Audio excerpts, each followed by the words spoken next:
Salut à tous, on se retrouve aujourd'hui pour parler du Paris Saint-Germain ce samedi 15 juillet. On commence tout d'abord avec le joueur Neymar qui a pris le temps de s'arrêter pour rencontrer des fans à la sortie du campus PSG. Ça montre une belle image voilà, de Neymar. Donc c'est vrai qu'il a pu rentrer directement chez lui, mais bon il s'est arrêté. Il a signé quelques autographes, fait quelques selfies avec les jeunes qui l'attendaient à la sortie bien sûr du campus, hein, le nouveau centre de Poissy. Donc belle image bien sûr de Neymar hein, qui a l'entraînement depuis lundi dernier, mais toujours pas l'entraînement collectif, mais devrait reprendre très prochainement l'entraînement collectif. Donc Neymar va reprendre l'entraînement collectif la semaine prochaine. Normalement il s'envolera bien avec ses coéquipiers le 22 juillet prochain pour la tournée prévue au Japon. Donc tiens, la semaine prochaine, samedi prochain, donc tout l'effectif qui sera complet hein, du côté de Paris. Donc ils prendront l'avion Paris direction Osaka, donc au Japon bien sûr hein, pour faire la tournée asiatique, et Neymar sera bien là hein, donc on pourra peut-être même le voir jouer avec le PSG lors des matchs amicaux. On va parler de Luis Enrique parce qu'hier il y a eu une interview sur le site du Paris Saint-Germain de Luis Enrique, le nouveau coach hein. Donc qu'est-ce qui vous a séduit dans le projet du Paris Saint-Germain? Donc Luis Enrique il a dit hein, la raison principale c'est que les dirigeants ont une idée très claire de l'équipe qu'ils veulent bâtir, du projet qu'ils veulent construire en s'appuyant sur les ressources dont dispose le PSG. Et je ne parle pas seulement des ressources économiques, hein, je pense aussi aux ressources en termes d'infrastructure. En partant de là, je pense que ce projet réunit tout ce qui est nécessaire pour un entraîneur de mon niveau. Donc voilà ce qu'il a attiré, hein. Il n'y a pas que seulement l'argent, tout ça, non, il y a plein de choses autour bien sûr qu'on fait que voilà, Luis Enrique a été très intéressé par le projet parisien. Toujours avec lui, hein, je suis clairement un entraîneur offensif avec mon staff. Nous voulons une équipe qui joue dès la première minute, une équipe qui ne calcule pas et qui attaque. Nous voulons que nos supporters prennent du plaisir, et vraiment ça fait plaisir hein. Il avait déjà dit hein, lors des premiers mots quand il avait été présenté vraiment que ça sera un football porté sur l'offensive, et il leur dit hein, lors de cette interview aussi que voilà, ça sera vraiment un PSG spectacle la saison prochaine. On a hâte hein, parce qu'on a été très déçus avec Christophe Galtier. Il y a des matchs où on s'endormait quasiment, et voilà, il nous annonce vraiment de belles choses hein. Donc après voilà, il faut que la vérité c'est sur le terrain, c'est bien de dire ça maintenant. On espère qu'après l'équipe hein, le rende voilà, sur le terrain ce que veut mettre en place, on peut dire Luis Enrique. Toujours avec lui sur le campus PSG, un nouveau centre hein. C'est quelque chose que j'apprécie à sa juste valeur. Les entraîneurs qui aiment pratiquer un football offensif ont besoin de terrain et d'installation de haut niveau, et ici tout est simplement merveilleux de ce point de vue hein, vu que voilà, le truc est tout neuf hein, il vient d'être fini là, il y a seulement quelques mois.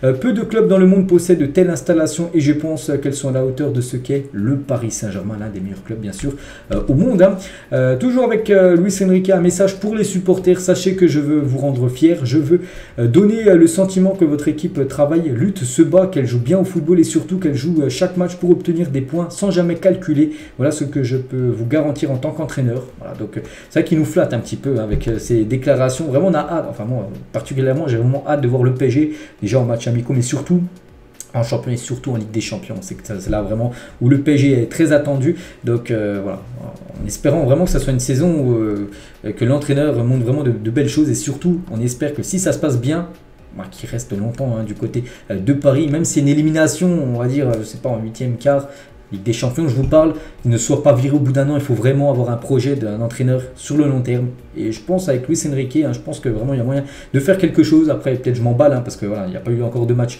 disputé. Mais voilà, c'est quand même un entraîneur qui a déjà montré hein, de très très belles choses dans le passé, hein, qui a déjà entraîné par exemple l'Espagne ou même le Barça. Hein, donc voilà, hein, bien sûr, il sait ce qu'il fait, Luis Enrique. Et toujours avec lui hein, sur la présence de grands joueurs dans l'effectif. Hein, tous les joueurs du PSG sont de grands joueurs. Hein. Les jeunes qui viennent du centre de formation, s'ils ne le sont pas encore, le deviendront. Ceux qui le sont déjà, ceux qui ont déjà été recrutés par le club, hein, les stars que nous avons déjà dans l'équipe. Hein. Mais pour construire une équipe, il faut un mélange de tout. Cela est un entraîneur qui y croit. Et dans ce cas, moi, je suis totalement convaincu que l'on va réussir. Hein. Donc voilà. Donc voilà tout ce qu'il y avait à dire hein, sur Luis Enrique. Quelques déclarations. Bon, il y en avait des autres. Hein, j'en ai sélectionné quelques-unes. Hein.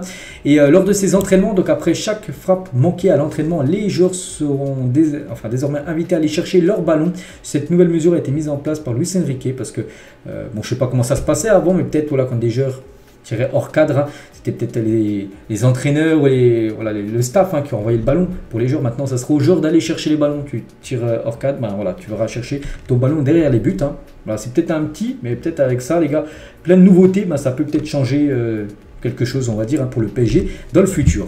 Le groupe élite du PSG accueille de nouveaux Titi, donc de nouveaux jeunes joueurs. Donc Lemina Mbappé, donc Ethan Mbappé, Naga, et un gardien de la formation à ces jeunes talents, s'ajoutent des joueurs déjà habitués au groupe élite, on va dire. Il y a Sousni, Ismail Garbi ou même Gassama. Luis Enrique désire voir Garbi avant de trancher sur son avenir. À lui de faire une bonne impression lors de cette pré-saison. Il s'entraîne, Ismail Garbi. Donc Gassama espère aussi faire la même chose de son côté. Donc voilà.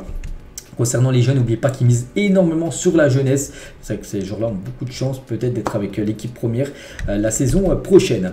Et concernant toujours Luis Enrique aussi, qui l'a dit, que Luis Enrique ne compte pas conserver les joueurs prêtés la saison dernière, que tous les joueurs, voilà, de ce que j'ai pu voir, seront soit vendus, soit prêtés, les joueurs qui ont été prêtés comme Paredes, Icardi, Navas, Draxler, Dagba, Kurzawa, Diallo et Wijnaldum. Donc en gros, ils devraient tous être pas conservés en gros par l'équipe.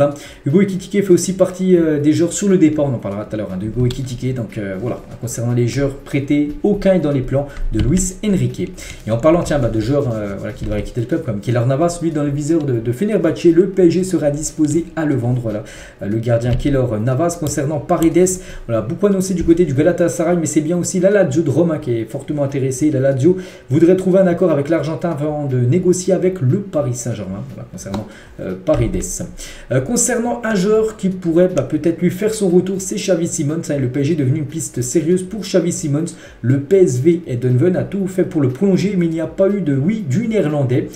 Plusieurs clubs anglais aussi poussent également pour essayer de le faire venir. Et le PSG est également bien sûr dans la course, surtout que le PSG a une clause de rachat, vu que tant qu'il n'a pas prolongé, s'il aurait prolongé du côté du PSV, cette clause de rachat du Paris Saint-Germain, elle aurait été annulée. Et vu qu'il n'a toujours pas prolongé, c'est pour ça que le PSG a toujours besoin de seulement débourser 6 millions d'euros pour le faire revenir. C'est quand même un petit montant, 6 millions d'euros pour un jeune joueur de Xavi Simons qui a terminé comme meilleur buteur du championnat de Eredivisie saison dernière. Donc voilà, tout reste jouable concernant le retour de Xavi Simons. Hugo Ekitike, qu'on a parlé là juste avant dans la longue liste voilà, des joueurs qui devaient quitter le club. Donc lui, il va bien quitter le club.